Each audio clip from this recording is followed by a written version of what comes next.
Okay, the next order of business is Retirement Board deliberations on candidate selection. Board of Selectmen to deliberate and consider voting to appoint a Retirement Board candidate for a 3-year term on the Retirement Board. Candidates are as follows: David Workman, S. John Stump, and Daniel Turco.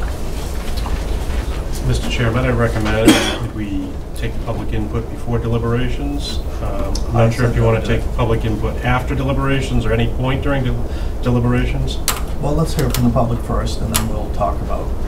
Okay, so I did say that I did put you off once before, so I'll get you up there now. Tell us who you are again. I'm sorry. Barbara Morash. I'm a retiree from the town of Andover. Welcome, Barbara. Thank you.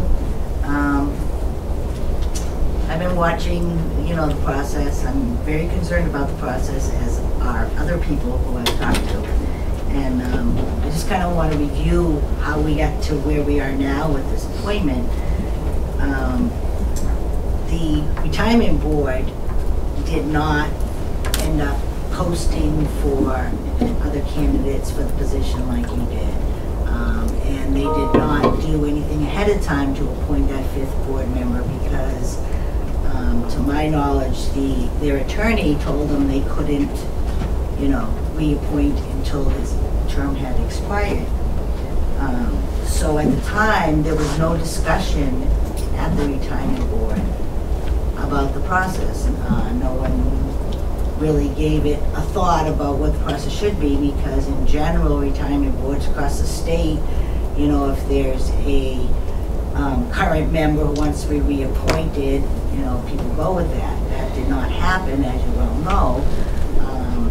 And so I think it's a shame that after the fact we're looking back. I don't know if any of you have seen the PERAC memo regarding this that was issued September 1st. Regarding the 5th member? Yes. Thank you.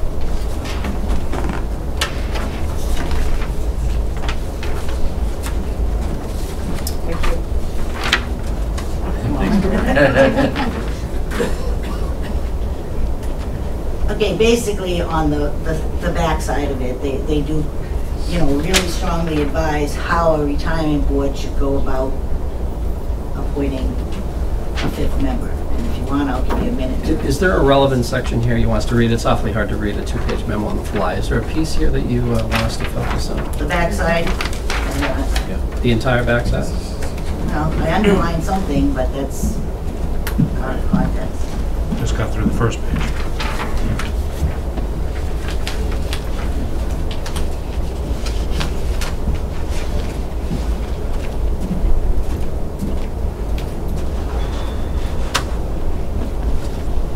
My understanding that's exactly what happened. It is my understanding that the board ultimately could not agree. Is that? The board did not agree on one nomination for the current member. They did not go through the process of posting it. It hasn't been past practice. It hasn't really been practiced that way across the state. So this memo came out kind of after the fact, probably in a knee-jerk reaction to what did happen at the Andover Retirement Board. But I think it's very concerning that, we're here right now because of something that happened, not due to anybody's fault, but that the Retirement Board, rather than stepping back and saying, oh, gee, can we find a candidate that will satisfy both? They took the vote, they said no. PERAC knew the next day, I'm not sure how, and then it got turned over to the Board of Selectmen. So that's a huge concern that the Retirement Board, because of time elements or whatever, didn't have the opportunity to step back and say, okay, so we got a 2-2 vote, what should we do? I'm sorry, but doesn't this sound like an issue that you need to take up with the retirement board? If in your view, it sounds like you think they mishandled the reappointment of the 5th member, it sounds like an issue to take for them, because this board is responding to the fact that the retirement board did not successfully reappoint or appoint a fifth member by the deadline, and therefore the decision by statute goes to the Board of Selectmen. So it sounds like your concerns or your dispute is actually with the retirement board itself and how it handled the process. That might be, but I wanted to make you aware of Okay. what PERAC's opinion on this is now. So I also watched the presentation by the retirement board members, Ms. Green and Mr. Hartwell, and they specifically stated in their presentation that they were looking for a fifth member that was unbiased and independent, and someone that could bring together the different views of the board. And watching the interviews last week, no offense, John, but I don't see any of the three candidates fitting the unbiased criteria. Basically, in all their positions or their statements, there's also personal or political bias. I think that should be evident to anybody that watched the interviews. I don't think anyone could call this a robust pool of candidates. And even the posting, I kind of question how extensive the posting was for this, who knew about it. I heard of at least one candidate that originally was interested, and then he missed the recontact phone call, and then he thought the process was already done because originally it was supposed to be done, I think, the beginning of September. So I think there's flaws here in this whole process. Kind of contrary to comments that a few people made, this appointment, although it's a critical appointment, the timing isn't critical. Right now, there is no big hurry to appoint someone tonight or by Thursday or even a month from now. And there's also certain things going on in the retirement board that I think you need to step back and say, wow, I mean, do you realize that 4 out of the 5 appointments were made this year? We have one new member. Jimmy's term is up in December, which MGL laws don't recommend that you appoint the 5th person in the same term as the 3rd and 4th member. Ms. Green is new on the board and kind of totally irrelevant, but I think it should be of a concern, is introducing a new member while the chairman may be out of commission for personal medical reasons in the next month or two. So these are considerations that I think the board should take when they're deliberating. Last meeting, or maybe the meeting before, a few of the selectmen mentioned that we shouldn't be doing this quickly. We should be doing it right. So I feel the process is flawed. I don't know if anyone agrees with any of these flaws or not, but the integrity and the purpose of the retirement board and the 5th member appointment is really being compromised. And now I'm going to get up on my soapbox a little bit, but you shouldn't be looking to control the retirement board, although I can sympathize with some of your frustrations. You should be looking for a fully functioning board working together and doing the right thing for the right reasons. I don't see that happening unless each of you do the right thing for the right reasons. So my suggestions, does anybody want to hear them? Turn this decision for now back to the retirement board so they can follow the process outlined in the PERAC memo. If after a reasonable amount of time, the board still cannot come up with an unbiased candidate that they can agree on, you can reassert authority to appoint. Maybe this exercise will help the retirement board all work together, which I think is an ultimate goal. Advertise, or more widely advertise, or have the retirement board advertise for candidates so that perhaps an unbiased candidate can be found. And you should be supporting the integrity of the retirement board, the process, and the mission, and make another effort to work with them, not just to control them. This is a unique opportunity for the Board of Selectmen to do the right thing for the right reasons. Any questions? I'll just highlight one point, Barbara.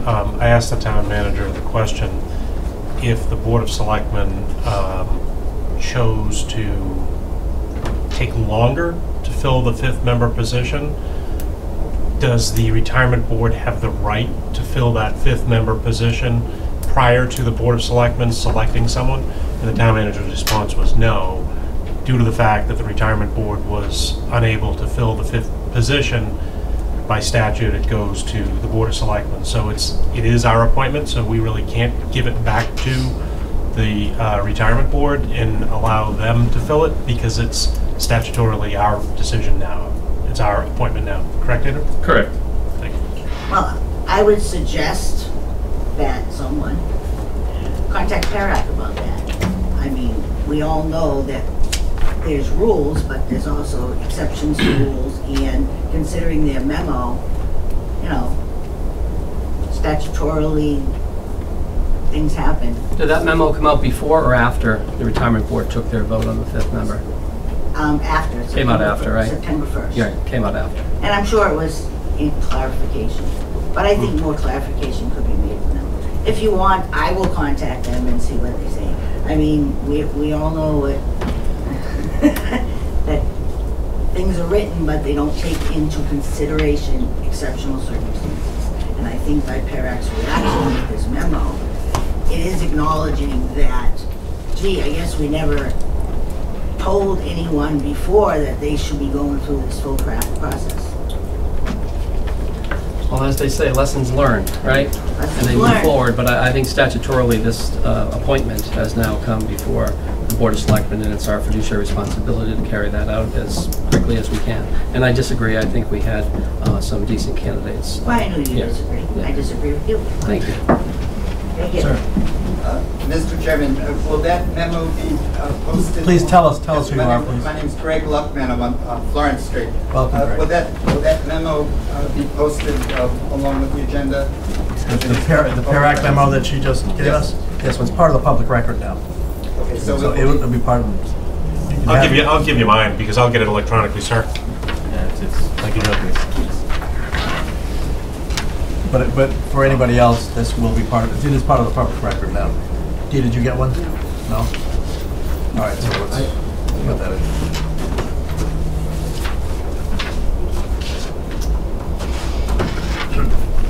Yes, ma'am. Carrie Costello, President of the Andover Education Association, and I am here to, I would also speak a bit to the process and then a comment I would like to make. I currently, teachers are not, and administrators are not in the town retirement system, just again to be clear to the residents. However, any of our assistant secretaries, LPNs, are in the town's retirement system. I currently represent over 200 employees who are future retirees at some point in their career. And currently of the pool of retirees, approximately 400, the last information that I had, approximately 25 to 30% of those members are former members of the AEA. So I am here in an advocacy position for the members. I do represent current and future into the retirement system. And I do want to quote one sentence from the PERAC memo, which I think is germane to the discussion and to Barbara's point. Finally, a board should not abdicate its authority to the Board of Selectmen, Mayor, or City Manager by simply opposing a candidate or candidates in order to force a tie-breaking selection. This is a board function, and every effort should be made to perform its fiduciary duty. Only in the event the board cannot ultimately agree on a new 5th member should the process move forward pursuant to the statute. I would respectfully suggest Barbara has outlined what appeared to be a lack of transparency. Perhaps translucency might be the word, but it was certainly not transparent, number one. Number two, following the tie vote with regards to the candidate who had served, to my knowledge, several years and had not proven himself to be biased overly in one direction or another. Again, I hear that from those who observe the meeting, attend the meetings. So I think we need to keep that in mind.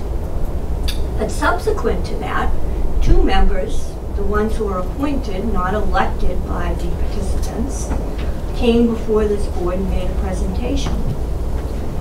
I watched that presentation. I was not present for the meeting.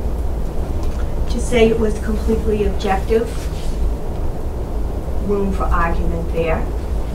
As with any presentation, presenter picks and chooses the data they will present in light of proposing their amendment. That's good debate, that's good process. I don't fault that. However, I think it is apparent, or it was to me at least, speaking for myself and having spoken to members I represent, current retirees in particular, do not simply oppose a candidate in order to force a tie-breaking selection. I would argue there is a perception that that is in fact exactly what happened in this case. It's out there, it's in the community, making the statement. People can disagree with that, but I think the way in which these events transpired certainly did not lend a sense of authenticity, perhaps. Carrie, with all due respect, people vote the way they vote. Absolutely. And I don't think that you or I or anybody in this room should question what is in people's hearts. Absolutely. I think that I know both members, and I would hope and I believe that they both believed in their vote and they weren't. I would hope so too, but I felt I needed to put it forward on the public I just want to set it record. straight that I don't want them berated for any. I'm not in any way doing that. Okay. I am simply saying the perception of the members I represent, current retirees in the future, I'm bringing I heard how you forward the worded it, perception. and I respectfully understand how you worded it, but I just wanted to Right. talk the other side. And so based on that, the second point I would like to raise, and I certainly want to thank the citizens who have come forward. John I know well, I don't know the other 2 gentlemen. And I want to thank them for that, because I think all too often the wanting to come forward and serve is not given the credit it perhaps deserves. But I would like to say that to have individuals who currently serve on that board, and the gentleman who is now, his term expired, compared to wolves, predators, preying on the town of Andover, that was their role, I found quite disconcerting. I don't live in the town, but I found that very disconcerting. We can disagree. People vote and serve on boards, and we don't always have to agree. But to have people That didn't happen at characterized this- in that that way, didn't no, happen it at did the not meeting. happen at the meeting.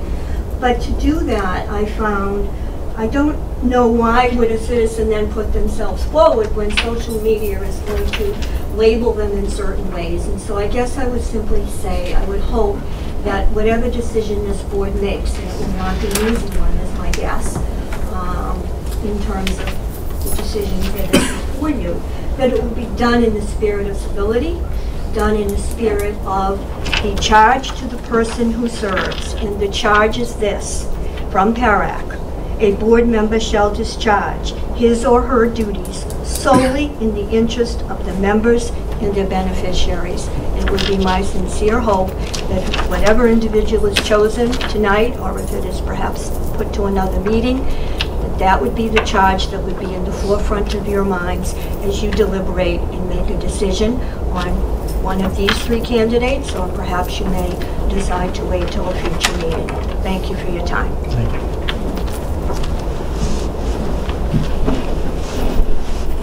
Anything further from the public?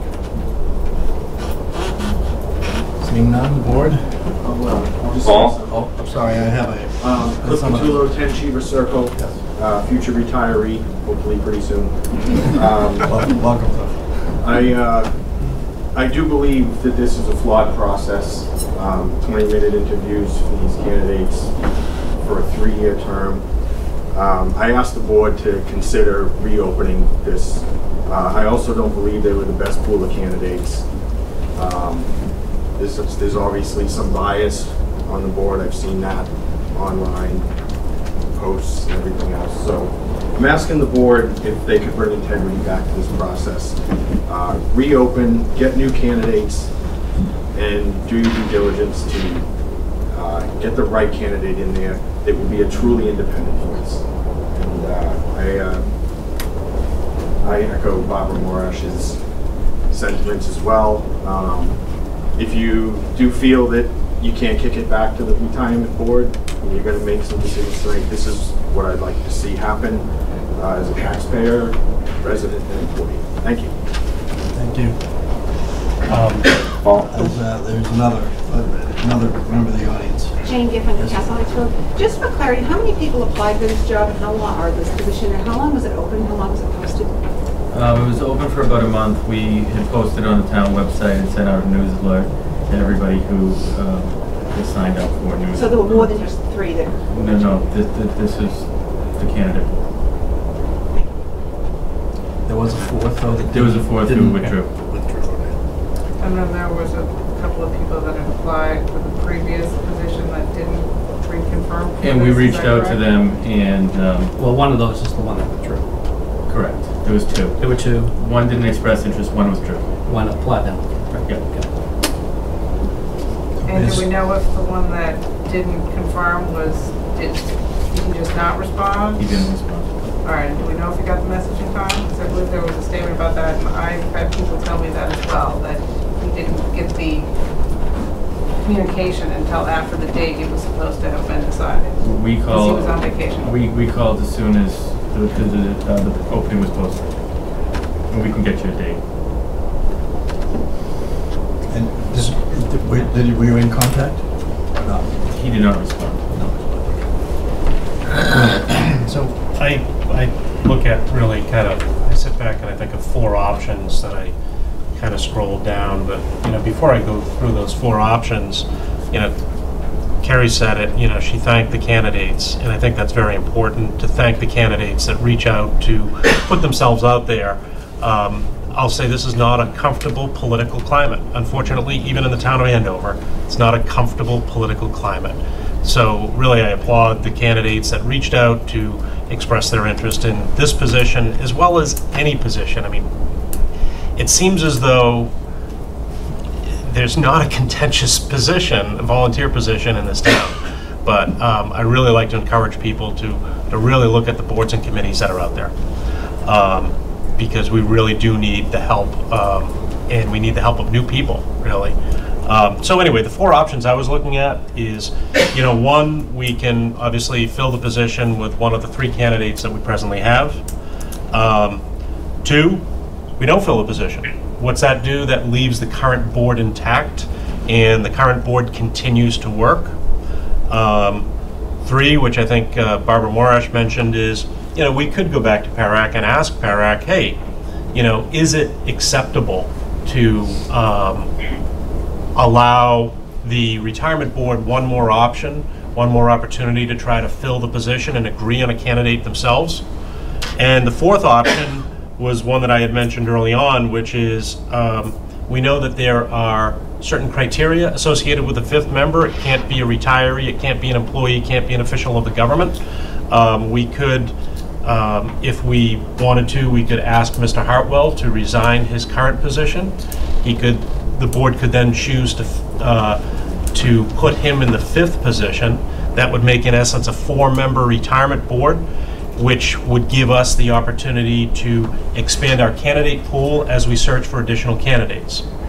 So those, in essence, are the 4 options, at least that I've been thinking of, that exist. Well, the 5th option is open the process altogether. Yeah, which I is, think that's that's a good point. The intention. Well, no, he said don't. Right. He said fill, Okay. don't fill.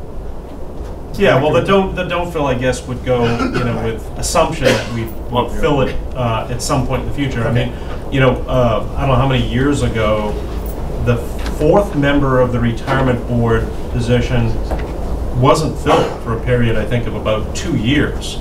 And that was partially because, I think, of a misunderstanding of whose appointment was that. And the Board of Selectmen...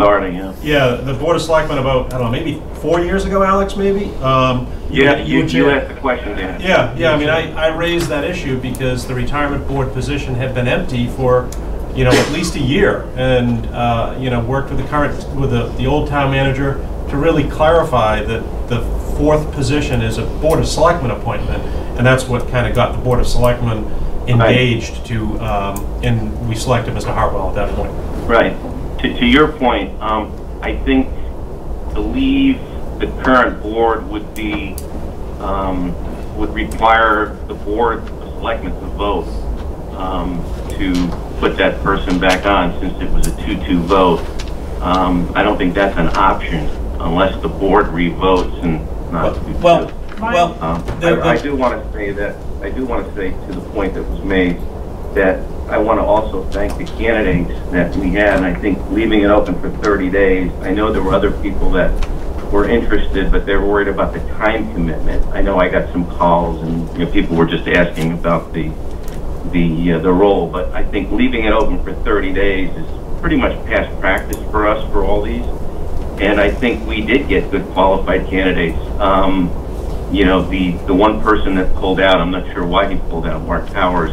But I think with the 3 candidates that we had some good candidates. We have one that's a CFO, one that's the CEO, one that was a current retiree who's very familiar with the process. But I think we should go forward, and we've got good candidates here. Maybe they're candidates that certain people, and I'm not sure what calls have gone on behind the scenes, but they may not be candidates that other people that are not on this board are not comfortable with. But I think it was a fair process. 30 days open is as long as we have for any of our openings on the board.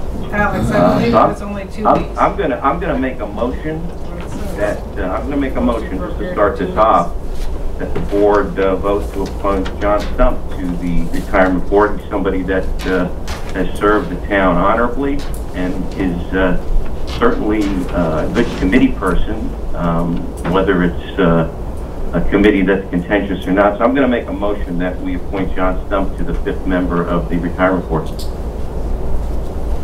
Just like to clarify a point, Alex, that you had said is, you said I don't think we can leave the board as it is. No, I didn't say that. I just said that if we left it as it is, you've got a 2-2 vote.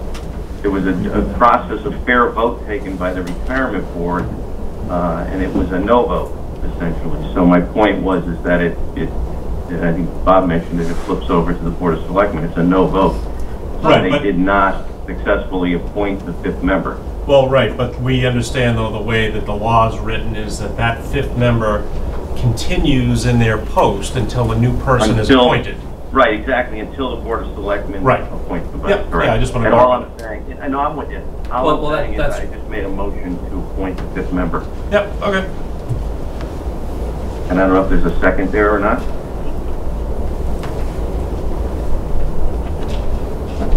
Second?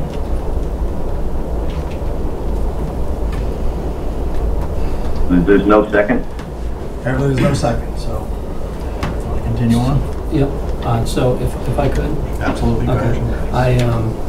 I've been. The motion dies, obviously. I've been following, as the liaison of the retirement board, I've been following the issues related to our town's retirement system and to, on a related basis, OPEB that we've addressed in the last year or so. And I think one thing is clear is that the condition of the retirement system that we've seen by all measure, including all the candidates, is that it is not in good shape. And what we need is a reformer, somebody who has a command of the financial issues, who is willing to make the hard decisions necessary in a fair way that is going to fix this system. Now, people can discount this, but we did have 2 members of the current board, the town accountant, Mr. Hartwell, step forward and give a pretty dire assessment of the current condition of the retirement board, and they gave at least their suggestions of the qualities of who we should be appointing. Somebody should be unbiased and independent. No, nobody's ever going to be fully unbiased, but relatively speaking, open-minded.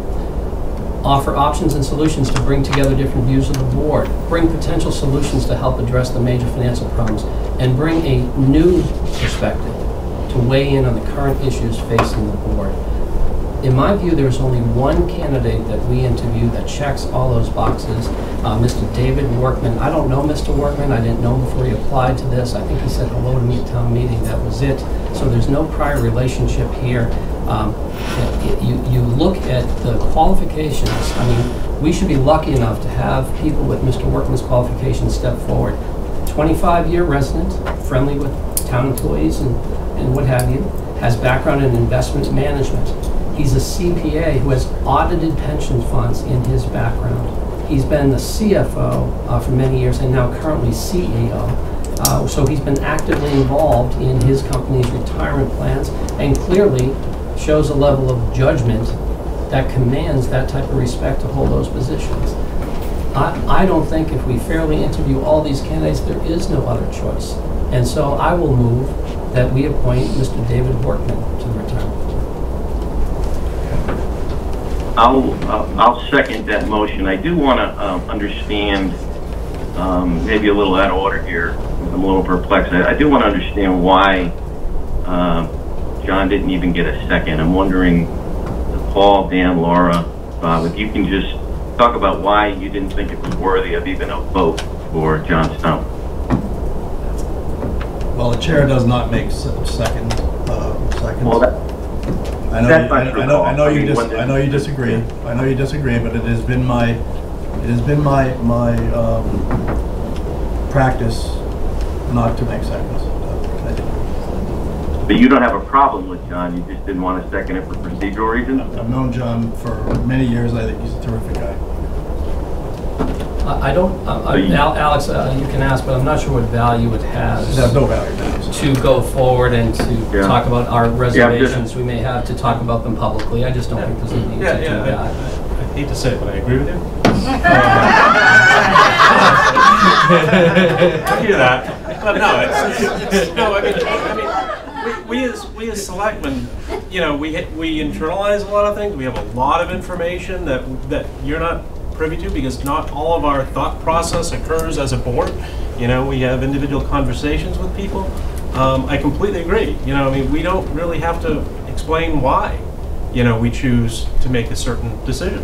Well, I think we should explain why we support. I just don't think there's a need to go backwards and say why we don't support. We don't need to go. Well, let's go forward. It's a good point. There's a motion on the floor and I seconded it, so I guess it calls for a vote.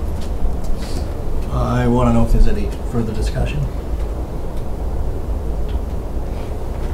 I just want to make sure that anytime we vote it at all, and especially this position has been, shall we say, politically charged on every side of this question.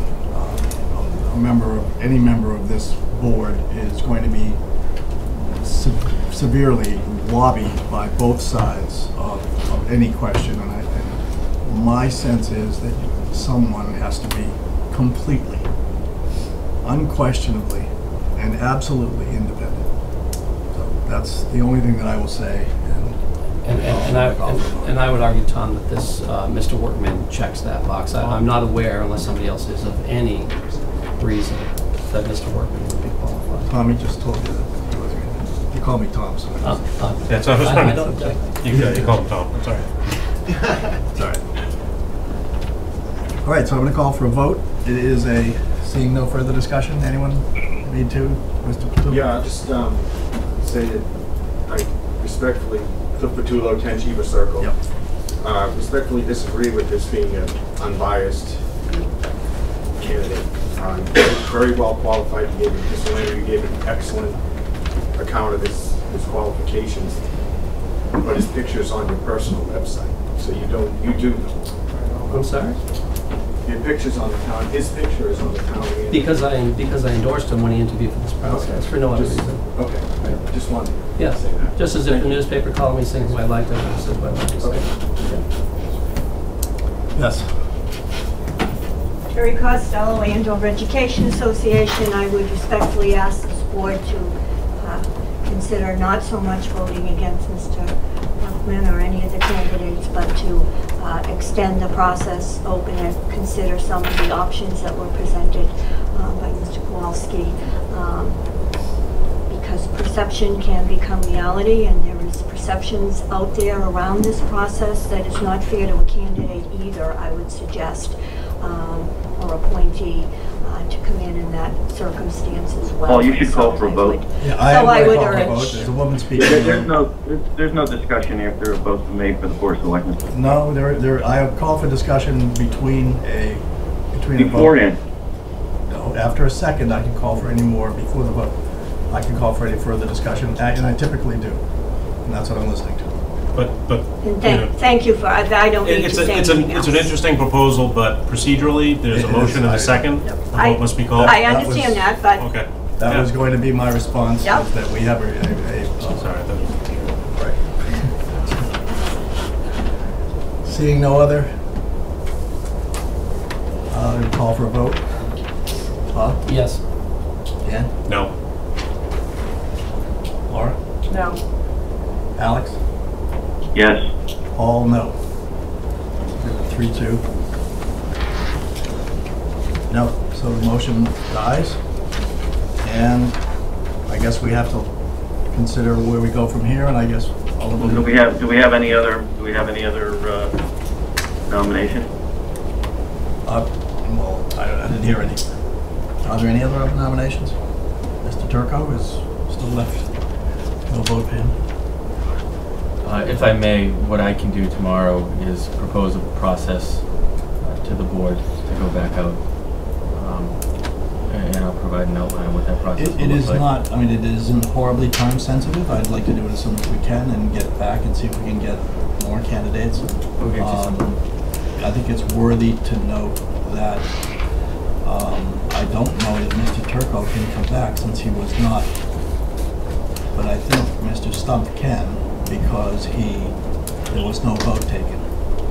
Anybody can apply. Anybody can apply to whatever they want. That's correct. Let's have the manager. That doesn't shut them out. And as Laura said, our memo here from September 5 says the position was posted for a period of 2 weeks. We let it run though, so for instance, Mr. Workman came in after those 2 weeks. So we kept it open. I would just like to suggest that when we put out the notice that we're not limited to people who have a finance or accounting background. We've got, our town accountants on the board. Mr. Hartwell clearly has a lot of accounting and finance background.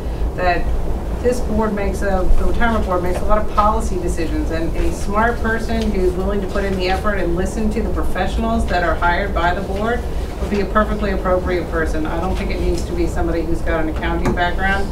It could be a lawyer, for example. We do great things. So You're a lawyer? I'll tell us all. I am though curious about Parik's response to Barbara's proposal there, Barbara's question. I mean, yeah, that'd be great to actually have all the information and decide which path we're taking. Certainly. Yes, very quickly though. I just have a question on, as Okay. far as posting this information. Is that just going to be done on social media, or are there other outlets you're going to? I'll propose a number of channels in which we'll communicate it, from the townsmen, our social media, our website, our distribution list. Okay. Thank you. Well, before we go, Paul, I think the board missed a real opportunity tonight, and really shows. I think it's a lack of leadership by the board. I've never seen anything like it. We had a fair process, an open process. I wasn't lobbied by anybody for any candidate, and I think all candidates, were asked open questions in the meeting. We had at least 2 qualified candidates, in my opinion. It was a fair process, 30 days open. Is as much as any other point that we've had, and for us not to take action on this for whatever reason, and I'm not sure who talked to whom or what happened, but I think it's a fair leadership on the Board of Selectmen that we could not get this appointment done, and it's a real disappointment in my eyes, and quite frankly, I think in the town residents' eyes who voted us on this board to make these decisions. So I think it's a real missed opportunity, and I think it's a low point on the Board of Selectmen. You know, Alex, that's my opinion. Go ahead. You know, I'd agree with you. I would agree with you from the context of, you know, think back to our first vote on this board. We had a pretty innocuous vote, which was setting the town meeting date. And you notice the amount of time that paused there?